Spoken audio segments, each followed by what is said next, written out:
সুন্দর সন্তান চান, আমি আমার নিষেধ করতেছি না, কিন্তু আপনাকে আপনি সুন্দর সন্তান চাইতে পারেন, কিন্তু আগে আপনাকে কি চাইতে হবে জানেন? আমাদের অভিভাবকরা বা আমাদের পরিবারের সদস্যরা তারা সুন্দর সন্তান চায়, অমুক নায়কের মতো, অমুক খেলোয়াড়ের মতো, অমুক গায়কের মতো, অমুক তমুকের মতো সন্তান চায়। কিন্তু আপনাকে চাইতে হবে রব্বি হাবলি মিনাস সালিহিন, আল্লাহ তুমি আমাকে নেককার পরহেজগার একটা সুসন্তান দান করো। কি আপনি সুন্দর সন্তান চান, আমি নিষেধ করি না, তবে আগে নেককার চাইতে হবে। আপনি দেখতে সুন্দর সন্তান চান, আমি নিষেধ করি না, তবে আগে পরহেজগারিতা চাইতে হবে, আগে তাকওয়া চাইতে হবে, আগে আল্লাহ ভীতি চাইতে হবে। এই জন্য প্রিয় বন্ধুরা আমার, যখন সন্তানের বিবাহের পর থেকে আপনি স্বামী, আপনি স্ত্রী, যুবক ভাইরা যারা আছেন, এখন থেকে আল্লাহর কাছে দোয়া করবেন, রব্বি হাবলি মিনাস সালিহিন, আল্লাহ তুমি আমাকে একটা নেককার, একটা পরহেজগার, একটা সুসন্তান দান করো। এটা আল্লাহর কাছে চাইতে হয়। কথা বুঝেন না মনে হয়? আপনি জীবনেও সুসন্তান চান নাই, তো আপনার ছেলে ওই সামনে এক কালার চুলের, পিছনে এক কালার, ডানে এক কালার, বামে এক কালার, ওর চুলের কাটিং দেখলে কোন মুসলমানের ছেলে মনে হয় না। কথা বুঝেন নাই? ওর চুলের কাটিং দেখলে ওকে মুসলমানের ছেলে মনে হয় না। কেন? বাপ মা তো দোয়া করে নাই। কথা বুঝতে পেরেছেন? এটা তো বাহ্যিক আলামত বললাম, এরকম বহু আলামত বলা যাবে, বুঝতে পেরেছেন? এই জন্য প্রিয় বন্ধুরা আমার, সতর্ক হতে হবে, সাবধান হওয়ার চেষ্টা করতে হবে। সাবধান হওয়ার চেষ্টা না, সাবধান হতে হবে আপনাকে। কথা ক্লিয়ার? সাবধান হতে হবে, তাহলে আপনি সুন্দর সন্তান চাইতে পারেন, নিষেধ করি না, তবে আগে চাইতে হবে দিনদার, আগে চাইতে হবে পরহেজগার, আগে চাইতে হবে তাকওয়াশীল। এখন আসেন, একটা মেয়ে হয়েছে, আল্ট্রাসাউন্ড করে দ্বিতীয়বার আবার দেখলেন একটা মেয়ে, কি হয় কিনা? একটা ছেলে হয়েছে প্রথমবার, দ্বিতীয়বার আল্ট্রাসোনোগ্রাফি করার মাধ্যমে দেখতে পেলেন আবার ছেলে, তখন কি করেন? হ্যাঁ আপনারা বলেন, কি করেন? সন্তান নষ্ট করে ফেলেন।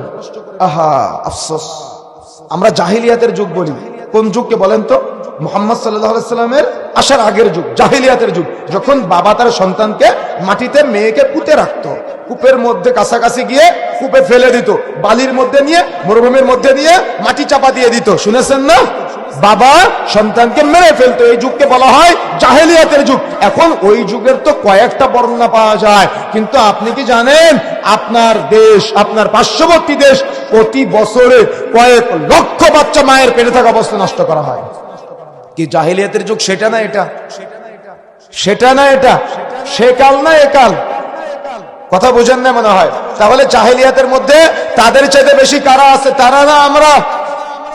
মনে রাখার চেষ্টা করবেন। এই যে সন্তানকে আপনি নষ্ট করলেন না, বোন যারা আছেন, শারীরিক ফিটনেস ঠিক রাখার জন্য বাচ্চা নষ্ট করে ফেলেন। আর যুবক ভাইরা যারা আছেন, রিজিকের চিন্তায় বাচ্চা নষ্ট করে ফেলেন। কেন? রিজিকের দায়িত্ব কার হাতে?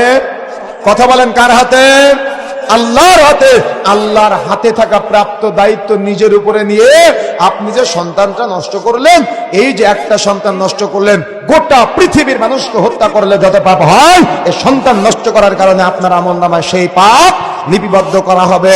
মনে রাখার চেষ্টা করবেন, আপনি যে সন্তানকে আজকে নষ্ট করলেন, আপনার এই সন্তানকে আপনি কিয়ামতের মাঠে দেখতে পাবেন, কিন্তু সে কিয়ামতের মাঠে এই ছোট্ট অবস্থায় থাকবে না, বা ভ্রূণ অবস্থায় থাকবে না, বা মাতৃগর্ভে যতটুকু বয়স হয়েছিল এই অবস্থায় থাকবে না। কিয়ামতের মাঠে সে প্রাপ্ত বয়স্ক অবস্থায় থাকবে। তখন আপনি আপনার সন্তানের সামনে যখন দাঁড়াবেন, তখন আপনার সন্তান আপনাকে অভিযোগ করে বলবে, আব্বু আমার কোন অপরাধে তুমি আমাকে হত্যা করেছিলে? আম্মু আমার কি এমন অপরাধ ছিল যে অপরাধের কারণে তুমি আমাকে হত্যা করেছিলে? আপনি কি জবাব দিতে পারবেন? বোন, আজকে থেকে আল্লাহর কাছে তওবা করবেন, আজকে থেকে চোখের অঝরে পানি ফেলবেন, কান্নাকাটি করবেন। আপনার শাশুড়ি আপনাকে সন্তান নষ্ট করে ফেলতে বলল, আর আপনি কোনো একটা প্ররোচনায় চিন্তা করে সন্তানটাকে নষ্ট করে ফেললেন। এর মতো কষ্টের, এর মতো দুঃখের আর কি হতে পারে? মুসলমানদের ধর্মীয় জ্ঞান না থাকার কারণে মুসলমানরা আজকে অন্যের সম্পদের ক্ষতি করে তো করে, নিজের সন্তান পর্যন্ত, যে মুসলমানের বাচ্চা এরা নিজের সন্তানকে হত্যা করতে পারে, এরা রাস্তার মানুষকে হত্যা করতে দ্বিধা করবে কবে? কথা বুঝেন না? মানে মানবিক অবক্ষয়, মানবতার অবক্ষয় চলতেছে আমাদের সমাজে। কিয়ামতের মাঠে আপনার সন্তান অভিযোগ করবে আর বলবে, আল্লাহ আমি আমার বাবা মাকে কিছু অভিযোগ করতে চাই, কথা শুনতে চাই, কথা বলতে বলা হবে। তখন আপনার সন্তান, আপনি বাবা, আপনি মা, আপনাদেরকে বলবে যে আব্বু আমার কি এমন অপরাধ ছিল যে অপরাধের কারণে তুমি আমাকে দুনিয়াতে আসতে দাও নাই, আম্মু আমার কি এমন অপরাধ ছিল যে অপরাধের কারণে তুমি আমাকে হত্যা করেছিলে। আপনি কি জবাব দিতে পারবেন কিয়ামতের মাঠে? জবাব নিয়ে যাওয়ার চেষ্টা করবেন। এখন আসুন, দিন যায় রাত্রি যায়, সন্তান মায়ের পেটের মধ্যে বড় হচ্ছে, আর আল্লাহর কাছে সাজদায় দোয়া করবেন, রুকুতে দোয়া করবেন, রাতের শেষ তৃতীয়াংশে জাগ্রত হয়ে তাহাজ্জুদের সালাতে আপনি আল্লাহর কাছে দোয়া করবেন, রব্বি হাবলি মিনাস সালিহিন, আল্লাহ তুমি আমাকে নেককার পরহেজগার একটা সুসন্তান দান করো। আল্লাহর কাছ থেকে সুসন্তান চেয়ে নেবেন। ইব্রাহিম আলাইহিস সালাম যেভাবে সুসন্তান চেয়ে নিয়েছিল, এভাবে আপনি সন্তান চেয়ে নেবেন। এখন সন্তান যেদিন দুনিয়াতে আসবে, আসার সাথে সাথে সমাজে প্রচলিত আছে ডান কানে আজান বাম কানে ইকামত। প্রচলিত ডান কানে আজান বাম কানে ইকামতের যে পদ্ধতি আছে, এটা কোরআন ও সহিহ হাদিস দ্বারা প্রমাণিত না। তবে আপনি চাইলে আজান শোনাতে পারেন। আবারও বলি, ডান কানে আজান বাম কানে ইকামতের প্রচলিত যে পদ্ধতি প্রচলিত আছে, এটা সহিহ সুন্নাহ দ্বারা প্রমাণিত না। তাহলে কি করতে হবে? আপনি চাইলে শুধু আজান শোনাতে পারেন আপনার বাচ্চাকে। আপনি আজান শোনালেন, এরপরে আপনার সন্তান দেখবেন মায়ের পেট থেকে আসার সাথে সাথে কান্না করে। কেন কান্না করে? মাতৃগর্ভ থেকে দুনিয়াতে আসার সাথে সাথে বাচ্চার শরীরে একটা জিন শয়তান প্রবেশ করে, যে জিনটার নাম হলো কারিন। এই কারিন জিনটা বাচ্চাকে ওয়াসওয়াসা দেওয়ার চেষ্টা করে, আর ওই দিন থেকে বাবা মার দায়িত্ব হয়ে যায় ওই শয়তান থেকে সন্তানকে মুক্ত করা। বাবা মা যদি দায়িত্ব অবহেলা করে, তাহলে সন্তানকে ওই শয়তান চারদিক থেকে গ্রাস করে ফেলে। আর বাবা মা যদি শয়তান থেকে সন্তানকে হেফাজতের প্রচেষ্টা চালায়, তাহলে সন্তান ওই শয়তান থেকে মুক্ত হতে পারে। কিন্তু আপনি এমন বাবা, জীবনে কোনোদিন আপনি আপনার ছেলে মেয়েকে বলেন নাই যে আব্বু তোমার শরীরে একটা কারিন নামক জিন আছে, যে জিন রক্ত যেমন চলাচল করে, এই রক্তের চাইতে দ্রুত তোমার শরীরে চলাচল করে, এই জিন শয়তান থেকে তোমাকে মুক্ত থাকতে হবে। কোনোদিন আপনি নসিহত করেন না আপনার ছেলে মেয়েকে। এই জন্য ওই বাচ্চা যখন দুনিয়াতে আসে, আসার সাথে সাথে ওই জিন প্রবেশ করে বাচ্চাকে ওয়াসওয়াসা দেওয়ার চেষ্টা করে আজীবন মৃত্যুর আগ পর্যন্ত।